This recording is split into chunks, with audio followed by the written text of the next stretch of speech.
while I remember, because that's my favorite trick of not pressing record. Or getting my phone to go wrong horribly at a festival like, say, Firestorm a couple of years ago, where I'm interviewing a chap from FM. Yeah, yeah, I remember that. Yeah. So yeah, it all seems to be working so far. So Yeah, we're good. We're good. yeah, We've cracked it, mate. We've cracked it this time, you know. yeah. Steve, welcome to Rock Radio UK. How are you? I'm very well, thanks, Dave. You? Everything all right with you? Oh, well, I could complain for hours, but I don't like to. Yeah. But yeah, everything's good. I mean, things have changed since obviously we last met at Firestorm, which is now Yeah. Firebolt, obviously. Um, I've taken on a radio station for some unearthly reason, which Well, is like, I'm glad you have. well, well, thank you for that. Yes, I appreciate you saying that because sometimes it feels like nobody really appreciates me. But enough about me. I mean, talking about new projects, we're talking about you and Kings of Mercia, really, aren't we? Yeah, I yeah. mean, this is all relatively new for you as well. Yeah. I mean, this is it was a bit of a strange one day because I it was in lockdown. Dave Ling, who's obviously a close friend of mine, the journalist who writes for classic rock and stuff, was contacted by Jim Mateus from Fates Warning. Hmm. And Jim had this idea that he wanted to combine two styles of rock music, kind of that his detuned, real heavy, proggy kind of stuff, with a blues rock kind of singer. And I was at the top of that list, and he didn't know how to contact me. So he went through Dave, and Dave dropped me this line and said, "Look, there's a guy from Fates Warning who wants to talk to you about making a record." And I'm like, "Fates Warning? Me?" And he's like, "Yeah." So I kind of got in touch with Jim Mateus from Fates Warning. Jim's the co-writer on all this, and my weird kind of partnership on this thing. Yeah. And he sent me. I just said, "Look, Jim, I'm not sure how this will work." I said, "But send me a track through, a backing track through, and I'll write some melodies, titles, lyrics. Send Yeah. it back, and you see what you think." So that song was the song "Humankind" from the first album. Yeah. Sent it back. Jim absolutely freaked out. He just went, "This is just, oh, I couldn't have imagined it being this good. This is off the scale, the way it works." Played it to Metal Blade Records, his record company in America. Yeah. Um, and we got a 3 album deal on the strength of one song. So, Wow. it's worked pretty well, Dave, to be honest, so far. Yeah. Have you actually met the guy in person yet? No, no, we talk on Zoom. We were meant to do the new promo videos together in Yeah. LA, but I mean, FM this year have been like 4 months on the road. I'm in the studio at the moment starting the new album. And then the end of next week, I'll go to Europe for a month again, Spain, Portugal. It's just been off the scale this year, which is fantastic for the It band, is. but it gives you you have to kind of fit stuff around it. So we Yeah. couldn't get it together.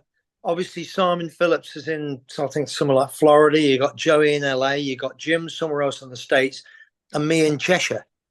So it's a tough one to get together. But yeah, Well, we will do. We will do. Hopefully in the future. I'm hoping there's going to be a few live gigs along the line Yeah, somewhere. that would be great. I mean, Mhm. we're talking about it because of the type of band it is and the players you have in it. It's such anthemic music. It would be great on a bill like a Download or something like that, or just a Oh yeah. festival. Just to get it out there really and make it a living, breathing thing would be amazing. Yeah. Well, the new album is out about 3 weeks' time. Yeah, yeah, Yeah, Battle Scars. yeah. That's it. Okay. Well, tell me about it. I mean, I've got a couple of favorites. I mean, Between Two Worlds and Helen Back, even. Yeah, Right. Um, I suppose Between Two Worlds reminds me more of FM a little bit. yeah, yeah. I guess there's elements of all of what we do on the records. Yeah, You there know, would be. Yeah, but yeah. This album. I mean, the first album, obviously, when we put it together, we were feeling our way, Dave. We didn't really mm, know how it developed.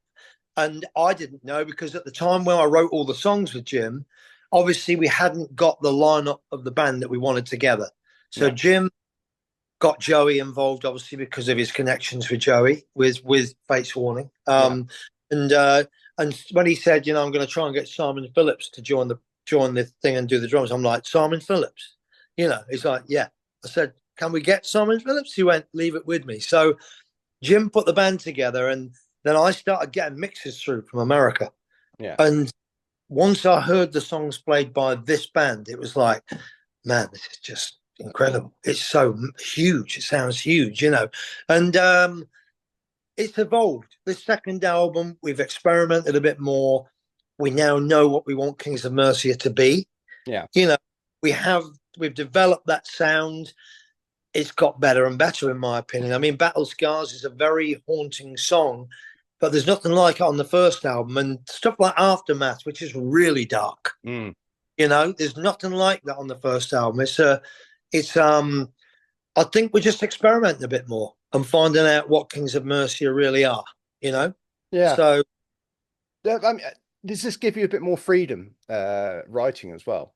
I mean, FM are known for being FM and have done exceedingly well, but because this is going in different directions, is it giving you a bit more freedom in what you write and what just exploring avenues that you didn't think you'd be able to go down? Yeah, absolutely, mate. You've hit it now. I mean, the whole thing with it is, you can't approach this band like FM. When I get a backing track through from Jim with the big detuned guitars and the growling bass, you can't write "I love you, baby, aren't you marvelous?" or about Corvettes and stuff like that. It just wouldn't fit. So it makes me think outside the box, subject matter wise. The approach to the melodies, the approach to the voice. Even I changed the voice. Like there's not all this Paul Rodgers-y soulful blues singing in this band. It's a different approach for me, vocally and writing wise. And Jim's backing tracks are some of them real dark, and they suggest what you should write the song about, to me, and Battle Scars being a classic thing that you brought up there. I mean, it's a ballad, really. It's a haunting kind of themed ballad. It's a theme runs through it. But once again, I didn't write a love story. It's about post-traumatic stress disorder. It's about a guy that goes to war, comes back to his family, and cannot settle into real life. No matter what he does, it's destroyed him. And that's what it's about. So it's a sad song, but it's not a love song, Yeah. Not a direct love song. So it makes me think outside the box. I'd seen a documentary on this on TV, and I just thought this would be great for this tune. And so that's what I do. If there is anything connected with love and relationships, it's normally about "I hate you and I want to kill you" on Kings of Mercia records. There's no Frozen Hearts going to be cropping up on a Kings of Mercia album, Dave. But is it going to go the other way though? Is the FM going to become that little bit darker, that little bit more moody? Who knows? I think FM are FM. They have their thing, and when the band plays songs, and we're working on the new album now, we've got some great stuff on the new album. It's just a different headspace, and I think differently, and I'm back in FM world. I've written a lot of the big songs for him. So for me, it's like I'll get back in that zone. But when I'm doing the Kings of Mercia records, it is a totally different place to be when I'm writing the songs, Okay. If you were to pick a couple of songs from the album and say, this is us, this is who we are, this is Kings of Mercia, what two songs would you pick? Yeah, I think Hell and Back's a great tune. It's got real attitude. It's a great song. But I do love this kind of experimentation we've gone into. I love the track Aftermath. Yeah. And with the video, just because there's nothing like it. It's dark. It's very dark and atmospheric. And with the video that we shot, I think it's a real engaging song. I love that. I love Battle Scars. I think I like all of the tunes because each song has its own thing to me, But Hell and Back's a fairly good representation. Don't Ask is all over the radio at the moment. It's on Planet Rock and stuff like that. It's a great song. It's about what Kings of Mercia are. You got a bit of melody in there, but it's still really heavy and riffy, So, as I say, Dave, I think we've developed what we are now. I think we know what we want to be, and it'll evolve even more on the third album. We're not afraid to try taking it to other places now. Whereas with the first record, I think we were like, what are we going to be? What are we going to be? And we're combining these styles. But we know now, me and Jim know we want to take it. So it's a lot easier, Okay. So the third record, when are we likely Well, to. if I can get FM to take a break so I can write it, it would be it would be great. I would imagine this album will be out shortly, as you Yeah, said. yeah. Usually with Jim, this album will run its course a bit. There's another single to come out or another track off of it, and then he'll start firing stuff to me. He's for the next record, and so that we can get an angle on what we're going to do for the third record. And he's very prolific. Once he starts, they come thick and fast. Yeah. So I'm excited. I love doing it, Dave. I can't wait to do the third one. You do seem fired up about it, I've got to say. I love it. I love it. It's great. Why wouldn't I? I mean, it's a totally different thing. It's a fresh challenge, which you need when you've been doing this as long as I have. Fresh challenges are important, and it's a fresh challenge, and I'm playing with great players, and they're all great guys. So, there's nothing not to love doing, Excellent. Excellent. A little word more about FM then. So you're working on an album. So what are we looking at? Yeah. Early spring, maybe, for release? Probably a little bit after that, because what happens with FM now, Dave, is we are forced to make albums and get them done because our people are people that do the shows and book the shows for us. They book the tours to make us make the album. So all of next year's touring, I look at my diary for next year, and it's a bit like, it's all in. There are tours right through the years, festivals, everything. It's already in. So it's a bit like we need to get an album out to do it. And luckily with FM, the writing never dries up. I love writing. Everybody writes, and there's always the songs are always there. There's always too many songs, and you pick the best album from those songs. So FM's a strange band. It just keeps going. And as I say, this year we went to South America, did a South American tour. Never been there. Everybody kept saying you have to bring FM to South America. We got there. All the shows were sold out, and it was like being in the Beatles. We had at the airport, there were people there to meet us with banners, and it was a bit like I looked behind me to see if there was anybody famous behind me, but it was actually me that was waving the banners out. And it was incredible. So we're back to South America, I think, end of Jan for 7 shows this time, and then it just goes on and on and on, which is great. Yeah. So as long as we can keep that keep well and keep the energy in FM that it has. And the fans that stay with FM, fans that have been FM fans have been there for a lifetime, and it's amazing how it just keeps going and going, Yeah, I saw you in Exeter. Just trying to think when that was, April. I can't remember. That'd be April. Yeah.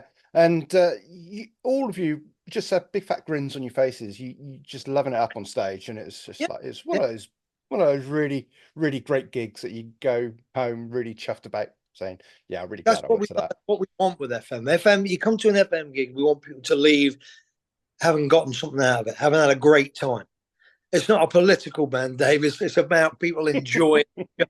We've got no secret messages we're trying to get across. It's about people going away thinking, you know what, I really had a good night. And that's what we try to do. And the fans have been there for 40 years, so you know them.